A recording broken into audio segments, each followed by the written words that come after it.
You know what to do? Yeah. Okay. Guys, we've just finished doing the heart dissection and I wanted to point out a couple of the key features of what we've seen. Easier to do it by video than trying to do it with each group. So, Tioni's my heart handler here and Aidan is our pointer. So, here's what the heart looked like pretty much before we did the incisions, and after the incisions it opens up to show you what we've got there. Now, bottom chambers of the heart, guys, what are they called? Ventricles. Ventricles. Can you point to the ventricle wall on that side for me, please? Now, as we look at it, it's on the left side, so which ventricle is it?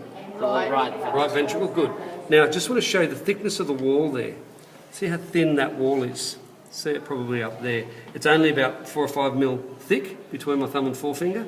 That's the right ventricle. This ventricle down here, have a look at that. That's the left ventricle. Look at the difference. That's probably 20 mil thick. Okay, about 2 centimetres. Big difference. So we're going to talk about why would we have such a thick difference in thickness in the size of the hearts. Notice all the thready stuff that's in there. Point to those for me, Aidan.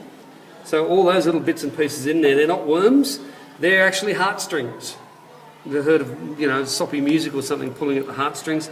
These heartstrings hold, what of my finger is underneath there is one of the valves. That's a valve to separate the atria, the right atrium, sorry, that's the left atrium from the left ventricle. This will allow water to flow one way only. If water tries to flow the other way, this actually closes. Now, I'm going to demonstrate that to you on this other heart we've got here, that if the water goes one way, it'll flow through. If it goes the other way, it won't. So, Tioni, can you just turn that light on, the water on for me, please? Okay, down a bit lower. Yeah, good. Okay, so we've got these 2 blood vessels here. This one I'll poke my finger into. I'm thinking that that's the aorta, from central sort of position of it. And if I poke my finger in, it comes out down there. Watch what happens if I try to run water backwards through it. Now, can you position that so it looks down into the valve without closing off the light? So it allows the light. I don't know if you can see that. You can see that the water is not flowing through, it's actually bubbling up and out. And on the inside, there's a couple of little flaps of skin. I don't know if you're seeing that. Can you zoom in on that? No, won't let you. Okay, just don't cover up the light for it. Okay, so there's little flaps of skin that are stopping the water from flowing that way. These valves work even when the living thing is dead and the heart's been cut open and the valves are still working. If I try to flow the other way, which is the correct way, and the water flows straight through and out to the heart.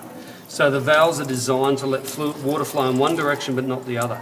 Let's try the other blood vessel, which is the pulmonary artery here. And again, if water's piling up and not going anywhere, it's closing. But on this side, we'll try to run the water through. Now this, see that whitish material there? That's actually the valves, the actual valve material. Hang on a second. So that's the other side of the valve. And just let the water shine in, the camera go down there. And those valves open up and let the water flow through that way.